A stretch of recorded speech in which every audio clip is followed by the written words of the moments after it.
Hello बच्चों, कैसे हो आप लोग। उम्मीद करता हूं सब लोग बहुत बढ़िया रहेंगे। दोस्तों बहुत बहुत स्वागत है आप लोग का कॉस्टिंग के रिवीजन सीरीज के नेक्स्ट पार्ट के अंदर। दोस्तों आज हम लोग स्टार्ट करने जा रहे हैं हम लोग का कॉन्ट्रैक्ट कॉस्टिंग, जिसमें आप कॉन्ट्रैक्ट अकाउंट के नाम से भी जानते हो। चैप्टर बी कैटेगरी का है। एग्जाम में आप एक्सपेक्ट कर सकते हो यहां से 5 से 10 नंबर तक का क्वेश्चन आ सकता है। अगेन बहुत ही ज्यादा इजी आपका ये चैप्टर है। आराम से आप यहां पर पूरे पूरे नंबर्स निकाल सकते हो। गिने चुने 4-5 तरीके के क्वेश्चंस हैं इंस्टीट्यूट के पास, और उन्हीं 4-5 क्वेश्चंस में से आपका क्वेश्चन निकल कर आ जाता है एग्जाम में। राइट। तो मेक श्योर कि आप इस चैप्टर को अच्छे से करके जा रहे हो। आइए without wasting any time start करते हैं हमारा कॉन्ट्रैक्ट कॉस्टिंग। कॉन्ट्रैक्ट है क्या, या कॉन्ट्रैक्ट कॉस्टिंग कहां पर इस्तेमाल होती है। तो कॉन्ट्रैक्ट कॉस्टिंग एक वेरिएंट है जॉब कॉस्टिंग का। Contract costing is a variant of job costing. ये भी एक तरीके की जॉब कॉस्टिंग ही है। द ओनली डिफरेंस इज कि जो कॉन्ट्रैक्ट है वो हम बड़े जॉब्स का लेते हैं। जो बड़े जॉब्स होते हैं उनका हमें कॉन्ट्रैक्ट मिलता है। और यहां पर कॉन्ट्रैक्ट कॉस्टिंग का जो बेसिकली इस्तेमाल होने वाला है वो उन बिजनेसेस में होने वाला है जो कि इन्वॉल्व है जो कि इन्वॉल्व है इन इंफ्रास्ट्रक्चर डेवलपमेंट। अगर आप इंफ्रास्ट्रक्चर डेवलपमेंट कर रहे हो राजा बेटा, यानी कि आप रोड्स बना रहे हो, आप बिल्डिंग्स बना रहे हो, राइट, आप डैम्स बना रहे हो, ब्रिजेस बना रहे हो, इस तरीके का अगर आप काम कर रहे हो तो वहां पर आप किस चीज का इस्तेमाल करोगे, वहां पर आप इस्तेमाल करोगे कॉन्ट्रैक्ट कॉस्टिंग। इस चैप्टर के अंदर हम लोग को क्या करना रहेगा सर, इस चैप्टर के अंदर हम लोग को दो चीजों पे फोकस होगा। एक, हम लोग नोशनल प्रॉफिट निकाल रहे होंगे, और एक हम लोग यहां पर एस्टिमेटेड प्रॉफिट निकाल रहे होंगे। दो चीजें प्राइमरी है। इसके अलावा एक और चीज हम लोग पढ़ेंगे जो कि है एस्केलेशन क्लॉज, जो कि है आपका एस्केलेशन क्लॉज। तो मेनली तीन चीजें इस चैप्टर के अंदर आपको आएंगी।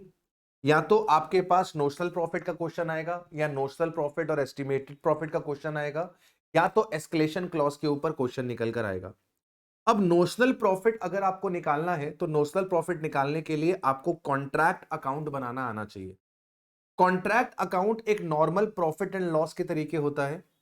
इसके डेबिट साइड पर हम खर्चे रिकॉर्ड कर लेते हैं सारे, और क्रेडिट साइड पर हम रिकॉर्ड कर लेते हैं हमारे वर्क इन प्रोग्रेस को, और जो हमारे पास मटेरियल क्लोजिंग में पड़ा हुआ है उसको।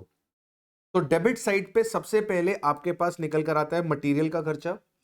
मटेरियल हमारे पास कहां कहां से आएगा सर, ओपनिंग में जो मटेरियल पड़ा होगा वो आ जाएगा, जो परचेस करेंगे वो आ जाएगा, जो स्टोर से रिसीव होगा वो आ जाएगा, जो दूसरे साइट से रिसीव होगा वो आ जाएगा। इसके अलावा वेजेस का खर्चा आ जाएगा, डेप्रिसिएशन ऑन प्लांट आ जाएगा, अदर एक्सपेंसेस अगर होंगे तो आ जाएंगे, एडमिनिस्ट्रेटिव ओवरहेड आ जाएगा, एस्टेब्लिशमेंट चार्जेस आ जाएगा, चार्जेबल एक्सपेंसेस आ जाएंगे। क्रेडिट साइड पर आपके पास वर्क इन प्रोग्रेस आएगा। वर्क इन प्रोग्रेस के दो एलिमेंट्स होते हैं, एक एलिमेंट होता है वर्क सर्टिफाइड, एक एलिमेंट होता है वर्क अनसर्टिफाइड। वर्क सर्टिफाइड को हम रिकॉर्ड करते हैं कॉस्ट प्लस प्रॉफिट पे। वर्क सर्टिफाइड रिकॉर्ड होता है कॉस्ट प्लस प्रॉफिट पे, और वर्क अनसर्टिफाइड रिकॉर्ड होता है कॉस्ट पे। वर्क सर्टिफाइड क्या होता है सर, एक एक्सपर्ट को बुलाया जाता है और वो चेक करता है कितना काम हो रखा है इस बिल्डिंग के अंदर, इस कॉन्ट्रैक्ट के अंदर, और वो एक्सपर्ट अपना नॉलेज अप्लाई करके आपको एक सर्टिफिकेट देता है कि भाई साहब इतना काम कंप्लीट हो गया, 20%, 40%, 60%। तो कॉन्ट्रैक्टर के पास राइट आ जाता है कि जितना आपको सर्टिफिकेट मिल गया है एक्सपर्ट से, उतने परसेंटेज का पैसा आप कॉन्ट्रैक्टी से ले सकते हो।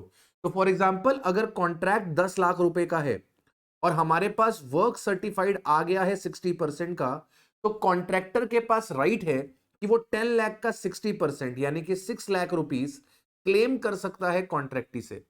कॉन्ट्रैक्टी क्या करता है कि ये 6 लाख में से कुछ पैसा रिटेन कर लेता है, और बाकी पैसा वो उसको पे कर देता है कॉन्ट्रैक्टर को। बात समझा।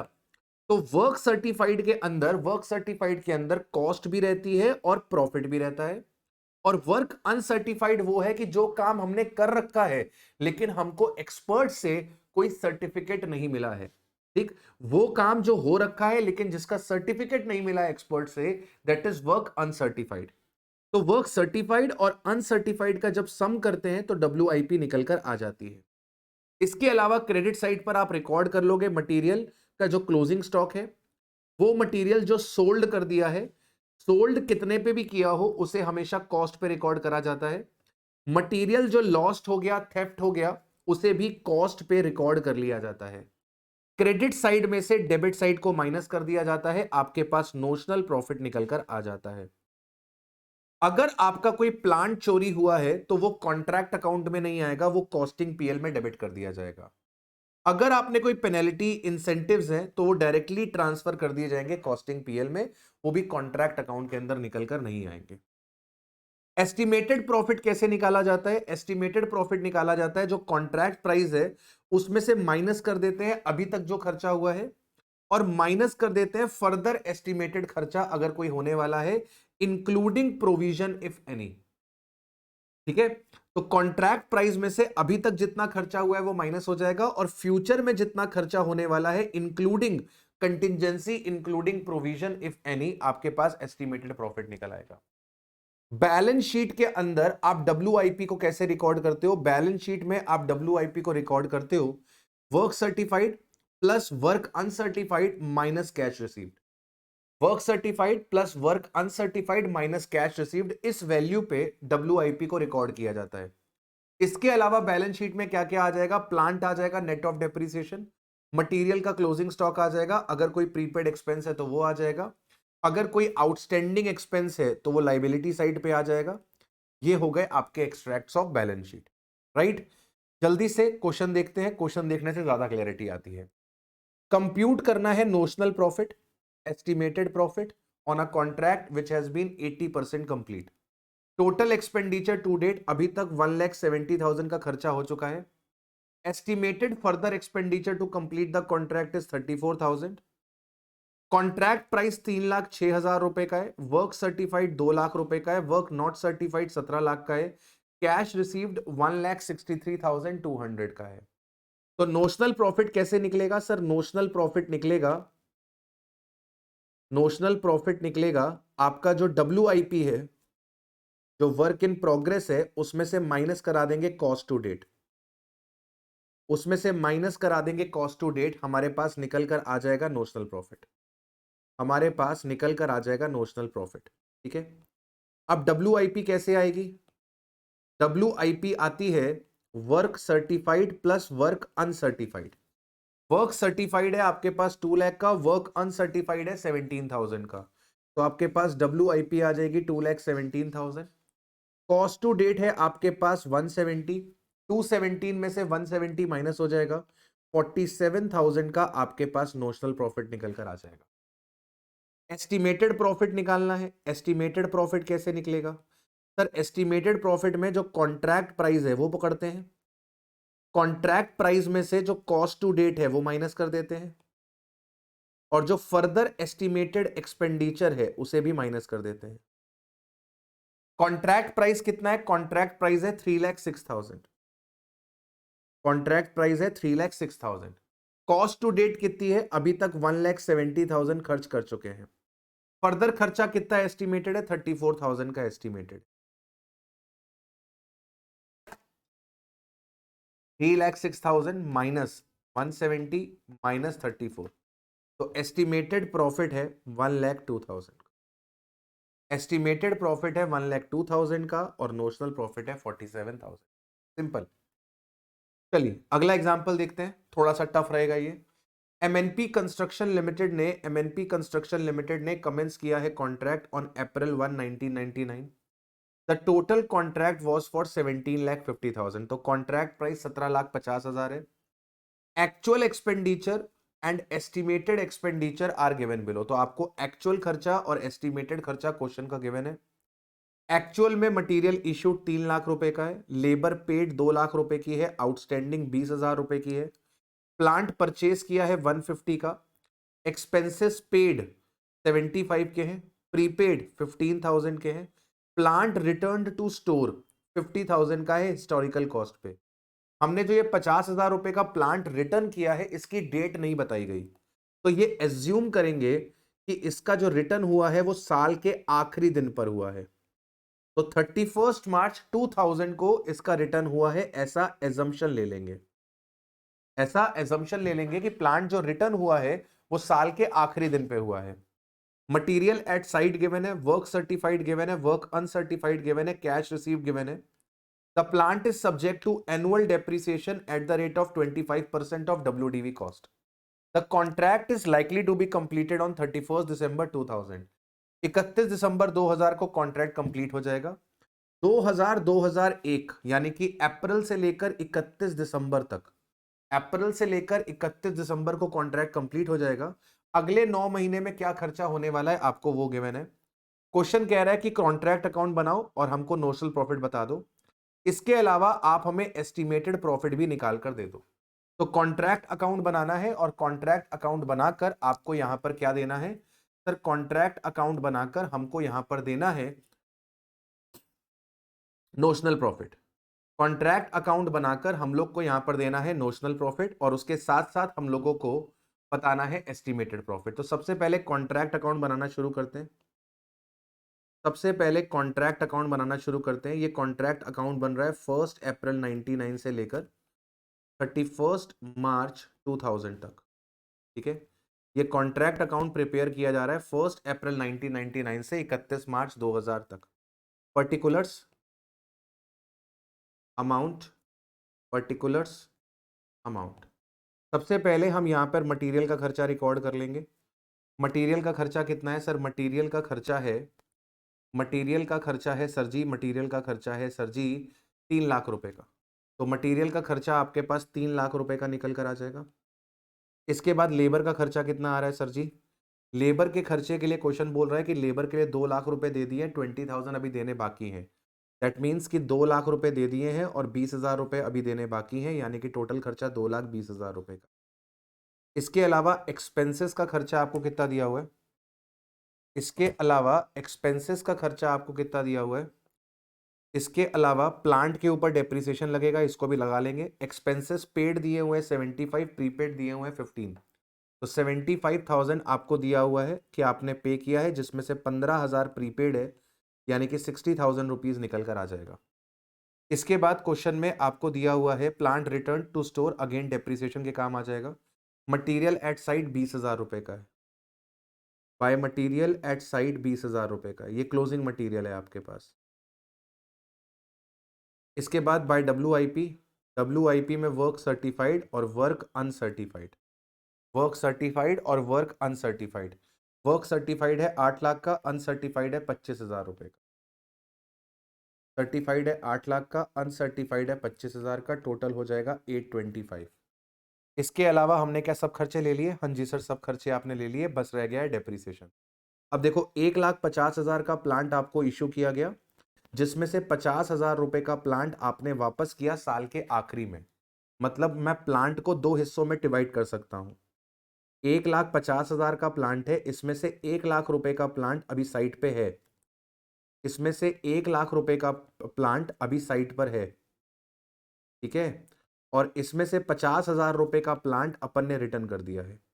इसमें से 50,000 रुपए का प्लांट हमने रिटर्न कर दिया है, और रिटर्न कब किया है? साल के आखिरी में। तो इस 1 लाख पे पूरे 12 महीने का डेप लगेगा, इस 50,000 पे भी पूरे 12 महीने का डेप लगेगा।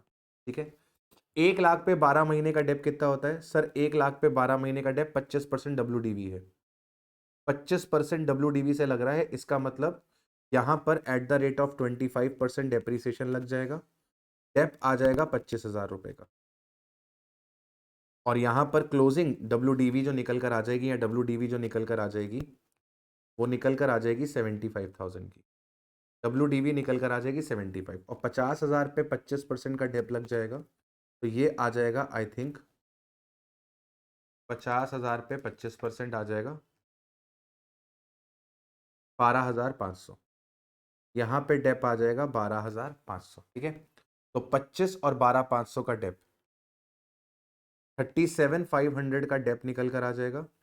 अब ये वाली साइड पे आ रहा है 8,45,000, इधर भी आएगा 845, 845 में से माइनस कर दो 3 लाख माइनस 2,20,000 माइनस कर दो 60,000 माइनस कर दो 37,500 227,500 का डेप निकल कर आएगा, सॉरी नोशनल प्रॉफिट निकल आएगा। नोशनल प्रॉफिट 227,500 का निकल कर आ जाएगा। नोशनल प्रॉफिट 227,500 का निकल कर आ जाएगा। अब आपको एस्टिमेटेड प्रॉफिट निकालना है। एस्टिमेटेड प्रॉफिट कैसे निकलेगा? एस्टिमेटेड प्रॉफिट निकलेगा जो कॉन्ट्रैक्ट प्राइस है, कॉन्ट्रैक्ट प्राइस था 17,50,000 रुपए का। कॉन्ट्रैक्ट प्राइस था 17,50,000 रुपए का। 17,50,000 रुपए के कॉन्ट्रैक्ट प्राइस में से आप माइनस करेंगे cost to date. Cost to date कैसे निकलेगी? बड़ा आसान है। जो आपकी WIP की फिगर है उसमें से नोशनल प्रॉफिट को माइनस कर दीजिए, कॉस्ट टू डेट आ जाएगी। तो आपके पास WIP की फिगर है 8,25,000। 8,25,000 में से 227,500 को माइनस कर 825 में से 227,500 को आप माइनस कर दीजिए। तो सर 825 माइनस 227,500 597,500 आपके पास कॉस्ट टू डेट आ जाएगी। अब आपको एस्टिमेटेड कॉस्ट लेनी है। अब आपको एस्टिमेटेड कॉस्ट लेनी है। एस्टिमेटेड कॉस्ट में अगर सबसे पहले मटेरियल की बात करें तो आपके पास पहले से 20,000 का मटेरियल पड़ा हुआ है क्लोजिंग में, वो इस्तेमाल हो जाएगा। 20,000 का मटेरियल क्लोजिंग में पड़ा है, वो इस्तेमाल हो जाएगा। आपने 550 का मटेरियल और इशू किया और आपके पास 50 का मटेरियल अभी भी साइट पे पड़ा हुआ है, यानी कि 5,50,000 का इशू हुआ और इसमें से 50,000 अभी भी साइट पे पड़ा हुआ है। इसका मतलब आपका जो मटेरियल इस्तेमाल हुआ वो इस्तेमाल हुआ 5,20,000 का। अब लेबर की बात करो तो लेबर में आपने लेबर की पेमेंट करी है, लेबर में आपने लेबर की पेमेंट करी है 250 की। 250 में ओपनिंग वाला जो आउटस्टैंडिंग है माइनस हो जाएगा और क्लोजिंग वाला आउटस्टैंडिंग प्लस हो जाएगा। तो 250 में 20 माइनस हो जाएगा और 30 प्लस हो जाएगा। ओपनिंग आउटस्टैंडिंग माइनस हो जाएगा और क्लोजिंग आउटस्टैंडिंग प्लस हो जाएगा, यानी कि आपके पास 2,60,000 की लेबर आ जाएगी। एक्सपेंसेस की बात करते हैं। एक्सपेंसेस में आपके पास पेड हुआ है 150। 150 में 15,000 ओपनिंग का प्रीपेड प्लस हो जाएगा। 150 में ओपनिंग का प्रीपेड प्लस हो जाएगा। 150 प्लस 15 ये हो जाएगा 160। इसके अलावा डेप्रीसिएशन का खर्चा आपके पास 75,000 का प्लांट साइट पे पड़ा हुआ था। इसी 75,000 पे 25% का डेप्रीसिएशन लगेगा 9 महीने के लिए, अप्रैल से लेकर दिसंबर तक। 75,000 का 25% इंटू 9/12 14,063 रुपीज़ का डेप्रीसिएशन आ। इसके अलावा और कोई खर्चा है नहीं। तो 14,063 प्लस 165 प्लस 260 प्लस 520 फर्दर खर्चा आएगा 9,59,063। 9,59,063 प्लस 597,500 माइनस 17 आपके पास एस्टिमेटेड प्रॉफिट निकलेगा 1,93,430। एस्टिमेटेड प्रॉफिट निकलेगा 1,93,437। ठीक है मालिक। इसके बाद अगला एग्जाम्पल निकल कर आता है, एग्जाम्पल नंबर 3। अगला एग्जाम्पल निकल कर आता है आपके पास example number 3। A contractor who prepares his account on 31st December each year commence a contract on 1st April 20। इसने अपना कॉन्ट्रैक्ट कमेंस किया 1st अप्रैल 20 को। The cost records concerning the said contract reveals the following information. Material issued 2,51,000, wages का खर्चा 565,600, foreman की salary 81,300। ये तीनों खर्चे आपके कॉन्ट्रैक्ट अकाउंट में डेबिट कर दिए जाएंगे। ये तीनों खर्चे आपके कॉन्ट्रैक्ट अकाउंट में डेबिट कर दिए जाएंगे। Plant costing 2,60,000 had been on site for 146 days. Working life is estimated at 7 year and the final scrap value is 15,000। तो ये इंफॉर्मेशन डेप्रिसिएशन की आ गई। 2,60,000 में से 15,000 का स्क्रैप माइनस कर देंगे। लाइफ 7 ईयर्स की है, 7 से डिवाइड कर देंगे और हमने 146 डेज इसको यूज़ किया है। साल में 365 डेज होते हैं, तो 260 minus 15 divide by 7 into 146 divided by 365 आपके पास 14,000 रुपये का डेप्रीसिएशन निकल कर आएगा और ये डेप्रीसिएशन भी डेबिट कर दिया जाए। A supervisor who is paid 8,000 per month has devoted approximately one half of his time to the contract. ठीक है, तो सुपरवाइजर ने अपना आधा टाइम दिया है। कॉन्ट्रैक्ट कब स्टार्ट हुआ था? कॉन्ट्रैक्ट स्टार्ट हुआ था 1 अप्रैल को, और हम हमारी बुक्स प्रिपेयर करते हैं 31 दिसंबर को, मतलब 9 महीने की सुपरवाइजर की सैलरी आएगी। सुपरवाइजर की 9 महीने की सैलरी आएगी 8000 इंटू 9 का 50%। उसने हाफ टाइम दिया है, 8000 इंटू 9 का 50%, यानी कि 36,000 रुपीज सुपरवाइजर की सैलरी निकल कर आई। Administrative and other expenses 136,500 debit हो जाएंगे। मटेरियल इन हैंड कॉस्टिंग 35,400, ये क्रेडिट हो जाएगा। The contract price is 22 lakh but it was accepted by the buyer, sorry it was accepted by the contractor for ₹20 lakh. तो कॉन्ट्रैक्ट 22 लाख का था, लेकिन कॉन्ट्रैक्टर ने नेगोशिएशन किया तो कॉन्ट्रैक्टर ने 20 लाख पे इसको एक्सेप्ट कर लिया, यानी कि कॉन्ट्रैक्ट प्राइस 22 लाख नहीं होगा, कॉन्ट्रैक्ट प्राइस 20 लाख होगा। ऑन 31 दिसंबर आपका 2/3 ऑफ द कॉन्ट्रैक्ट कंप्लीटेड था।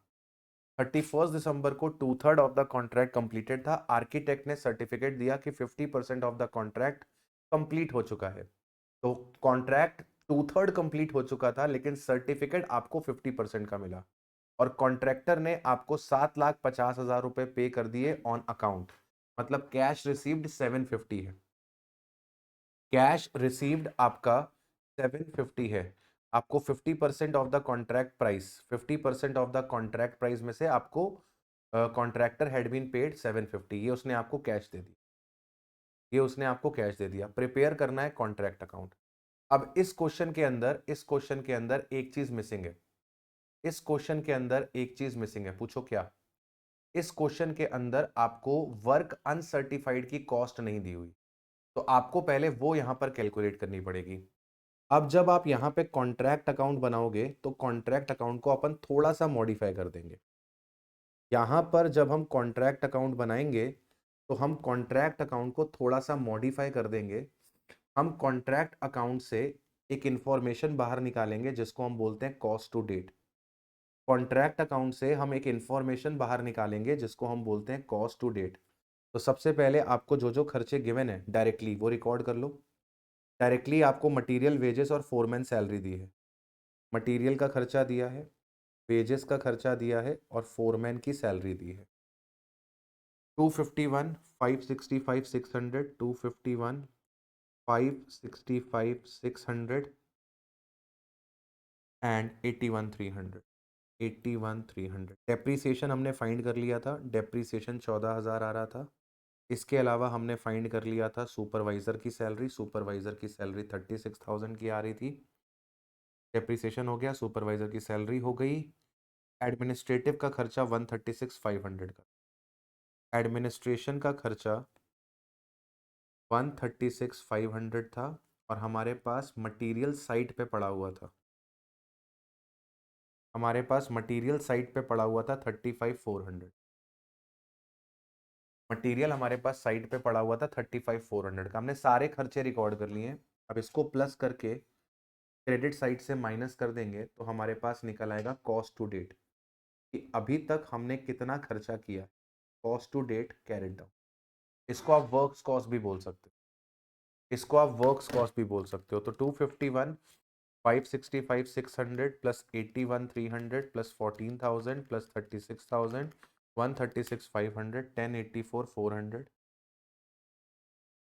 माइनस 35 400, आपके पास कॉस्ट टू डेट आ रही है 1049। कॉस्ट टू डेट को हम लोग यहां पर ले आएंगे, to cost to date, cost to date आ जाएगी यहाँ पे 1049 की, कॉस्ट टू डेट यहाँ पर आ जाएगी 1049 की। यहाँ पर अब हम रिकॉर्ड कर लेंगे बाय WIP। WIP में वर्क सर्टिफाइड 20 लाख का कॉन्ट्रैक्ट है और 50% सर्टिफाई हो चुका है, यानी कि 10 लाख रुपए का आपका कॉन्ट्रैक्ट सर्टिफाई हो चुका है। वर्क अनसर्टिफाइड चाहिए, इसको हम वर्किंग नोट से ले आएंगे, और यहाँ पर इसका जो डिफरेंस आप निकालोगे वो डिफरेंस आपका कहलाएगा नोशनल, वो डिफरेंस आपका कहलाएगा नोशनल। अब मेरी बात ध्यान से सुन, आपका कॉन्ट्रैक्ट कंप्लीट हो चुका है 2/3, आपका कॉन्ट्रैक्ट कंप्लीट हो चुका है 2/3, यानी कि आपकी जो कॉस्ट टू डेट है जो कॉस्ट टू डेट है वो किसको रिप्रेजेंट कर रही है? वो रिप्रेजेंट कर रही है 2/3 ऑफ कॉन्ट्रैक्ट को।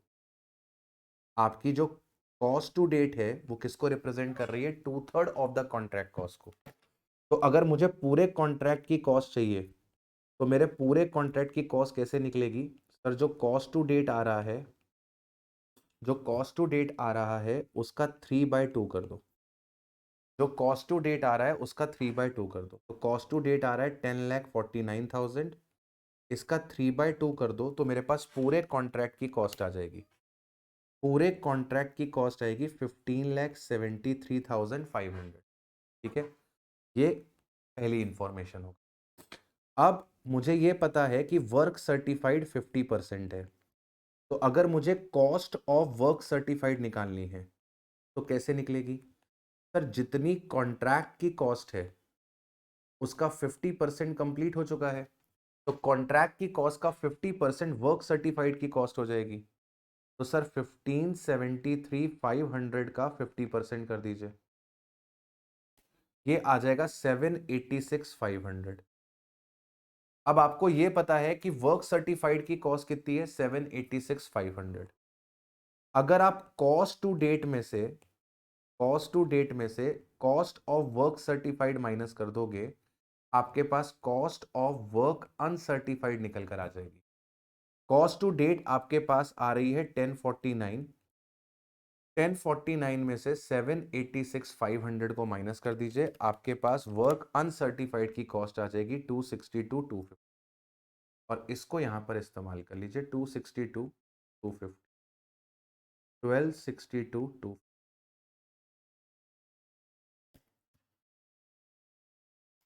2,13,250 आपका नोशनल प्रॉफिट निकल 213,250 आपका नोशनल प्रॉफिट निकल कर आ जाएगा। वर्क अनसर्टिफाइड की कॉस्ट 262,250 निकल कर। ठीक है भाई, सबको समझा? इजी। चलिए, अब लास्ट पॉइंट इस चैप्टर का है एस्केलेशन क्लॉज। एस्केलेशन क्लॉज क्या होता है? एस्केलेशन क्लॉज कॉन्ट्रैक्ट के अंदर एम्पावर करता है कॉन्ट्रैक्टर को to revise the price of the contract in case of increase in the price of input due to some macro economic और अदर एग्रीड रीजन। नाम से ही समझ में आ रहा है कि सर यहां पर कॉन्ट्रैक्टर के पास पावर आती है कि वो अपना कॉन्ट्रैक्ट प्राइस इंक्रीज कर सकता है। क्यों इंक्रीज कर सकता है? क्योंकि सर जब हमने कॉन्ट्रैक्ट एंटर किया था 2 साल पहले, तब इन्फ्लेशन कम था और अब इन्फ्लेशन ज्यादा हो गया है, जिसकी वजह से मटेरियल का खर्चा, लेबर का खर्चा ज्यादा हो रहा है। तो कॉन्ट्रैक्टर अपने नुकसान को बचाने के लिए अपने कॉन्ट्रैक्ट के अंदर एस्केलेशन क्लॉज इंसर्ट करवाता है, जहां पर वो मेंशन कर देता है कि अगर सर्टेन परसेंटेज से ज्यादा अगर मटेरियल महंगा हुआ, लेबर महंगा हुआ, तो वहां पर हम हमारे कॉन्ट्रैक्ट प्राइस को रिवाइज करेंगे, कॉन्ट्रैक्ट प्राइस को इंक्रीज करेंगे। एक सर्टेन परसेंटेज के बियॉन्ड अगर प्राइसेस इंक्रीज होते हैं तो कॉन्ट्रैक्टर के पास पावर होता है कि वो कॉन्ट्रैक्ट के प्राइस को रिवाइज करके इंक्रीज कर सके। As per this clause the contractor increase the contract price if the cost of material, employ and other expenses increase beyond a certain limit. जब सर्टेन लिमिट के बियॉन्ड जाएगा तब। This protects the contractor from adverse financial impact and empower the contractor to recover the increased prices. This protect the contractor from the adverse financial impact and empowers the contractor to recover the increased prices, और वो increased prices को recover कर सकता है। Note, it is fundamental principle that the contractee would compensate the contractor for the increase in costs which are caused by the factors beyond the control of the contractor. बहुत important है। Contractee liable है contractor को compensate करने के लिए उन reasons के लिए जो beyond the control of contractor है, and not for the increase in cost which is cause due to the inefficiency और रॉन्ग एस्टिमेशन। अगर कॉन्ट्रैक्टर इनएफिशिएंटली काम करता है जिसकी वजह से अगर उसका कॉन्ट्रैक्ट कॉस्ट इंक्रीज हो जाता है तो उस कॉस्ट के लिए कॉन्ट्रैक्टी रिस्पॉन्सिबल नहीं है। तो सर स्टैंडर्ड खर्चे के ऊपर जो खर्चा होगा, स्टैंडर्ड खर्चे के ऊपर जो खर्चा होगा उस खर्चे के लिए, स्टैंडर्ड खर्चे के ऊपर जो खर्चा होगा उस खर्चे के लिए कॉन्ट्रैक्टी कॉन्ट्रैक्टर को पेमेंट करेगा। स्टैंडर्ड खर्चे के ऊपर जो खर्चा होगा उस खर्चे के लिए कॉन्ट्रैक्टी कॉन्ट्रैक्टर को पेमेंट करेगा। लेकिन अगर इन एफिशिएंसी की वजह से कॉस्ट बढ़ी है तो उसके लिए कॉन्ट्रैक्टी लायबल नहीं है। Example number 4, A contractor has entered into a long-term contract at an agreed price of 17,50,000, subject to an escalation clause for material and wages as spelled out in the contract, and corresponding actuals are as follows. Standard खर्चा दिया हुआ है, actual खर्चा दिया हुआ है. Standard कहता था कि मटेरियल ए 5000 यूनिट्स लगना चाहिए, लेकिन एक्चुअल में 5050 लगा. तो जो 50 यूनिट्स एक्स्ट्रा लगी हैं उसके लिए कभी भी कॉन्ट्रैक्टर को कॉन्ट्रैक्टी लायबल नहीं होगा. कॉन्ट्रैक्टी इस 50 टन्स के लिए कभी भी आपको एक्स्ट्रा पेमेंट नहीं करेगा. स्टैंडर्ड के ऊपर जो खर्चा होगा उसके लिए पे करेगा. अब यहां पर स्टैंडर्ड कॉस्ट होनी चाहिए थी, 5000 इंटू 50, लेकिन आपको एक्चुअल में मिल गया 48 पे. बी में 3500 क्वांटिटी खर्च होनी चाहिए थी 80 रुपीज के हिसाब से, खर्च हुई 3450 79 के हिसाब से. सी में 2500 खर्च होनी चाहिए थी 60 के हिसाब से, 2600 खर्च हुई 66 के हिसाब से. तो अब यहां पे एस्केलेशन कैसे लगेगी समझना. यहां पे एस्केलेशन लगेगी standard quantity multiplied by standard rate minus actual rate. Standard quantity multiplied by standard rate minus actual rate. Contractor को ए में 2 रुपए का फायदा हुआ है. कॉन्ट्रैक्टर को ए में 2 रुपए का फायदा हुआ है, 10,000 की सेविंग आई है. बी में 1 रुपए का फायदा हुआ है. 80 रुपए की चीज उसको कितने में मिली है? 80 रुपए की चीज उसको 79 रुपीज में मिली है. 1 रुपए का फायदा हुआ है. तो कॉन्ट्रैक्टर को ए में 10,000 का फायदा हुआ है. कॉन्ट्रैक्टर को बी में 1 रुपए पर यूनिट 3500 का फायदा हुआ है बी में. कैसे निकाल रहा हूं? स्टैंडर्ड क्वांटिटी के साथ स्टैंडर्ड रेट और एक्चुअल रेट का डिफरेंस मल्टीप्लाई कर रहा हूं. 5000 के साथ मैंने 2 रुपए का मल्टीप्लाई किया, 3500 के साथ मैंने 1 रुपए का मल्टीप्लाई किया. सी में नुकसान हुआ. 60 की चीज 66 में मिली, 6 रुपए का नुकसान हुआ. 6 रुपए का नुकसान 2500 यूनिट्स पे हुआ. तो 2500 इंटू 6 यानी कि 15,000 का नुकसान हुआ. तो सर कॉन्ट्रैक्टर को 13,500 रुपए का फायदा हुआ ए और बी में, सी में 15,000 का नुकसान हुआ. तो मटेरियल में जो नेट इंक्रीज आया है, मटेरियल में नेट इंक्रीज आया है 1500 रुपए का. इसी तरीके से लेबर में कैलकुलेशन होगी. 70 रुपए के हिसाब से पेमेंट करनी चाहिए थी, 72 रुपीज के हिसाब से पेमेंट करी, 2 रुपए की एक्स्ट्रा पेमेंट हुई. तो 2000 इंटू 2 4000 रुपए का नुकसान हुआ. 75 के हिसाब से पेमेंट होनी चाहिए थी, 75 के हिसाब से ही पेमेंट हुई, यहां पे कोई नुकसान नहीं हुआ. 65 के हिसाब से पेमेंट होनी चाहिए थी, 66 रुपीज के हिसाब से पेमेंट हुई. 1 रुपए का यहां पर नुकसान हुआ 3000 का. मतलब लेबर में टोटल 7000 रुपए का नुकसान हुआ.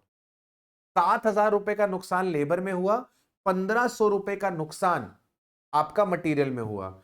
टोटल नुकसान 8,500 रुपए का हुआ. Reckoning the full actual consumption of material and wages, the company claim the final price of 1773,600. Company ने क्या किया? कंपनी ने एक्चुअल का डिफरेंस स्टैंडर्ड से निकाल दिया. उसने actual quantity into actual rate minus standard quantity into standard rate कर दिया.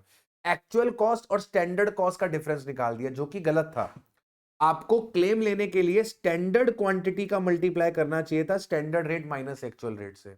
कॉन्ट्रैक्टी कभी भी आपको लायबल नहीं होगा इनएफिशिएंसी के लिए, वो हमेशा रेट के लिए लायबल होगा ओवर द स्टैंडर्ड क्वांटिटी. तो कायदे से आपका क्लेम होना चाहिए था 8500 का, यानी कि आपका कॉन्ट्रैक्ट प्राइस 1750 का था, 1750 में 8500 रुपीज ऐड होने चाहिए थे. आपका क्लेम होना चाहिए था 1758,500 का. 1758,500 का आपका क्लेम होना चाहिए था. ध्यान से देखिए यहां पे क्या हुआ है. स्टैंडर्ड क्वांटिटी का multiply actual rate minus standard rate, standard R का multiply actual rate minus standard. ठीक है, this is escalation claim for you. और इसी के साथ हमारा ये चैप्टर कंप्लीट होता है. छोटा सा चैप्टर था, जल्दी से हम लोग ने इसको रिवाइज कर लिया. अब मिलते हैं आपसे ऐसे ही किसी और वीडियो में. टिल देन अपना ख्याल रखिए. By two everyone.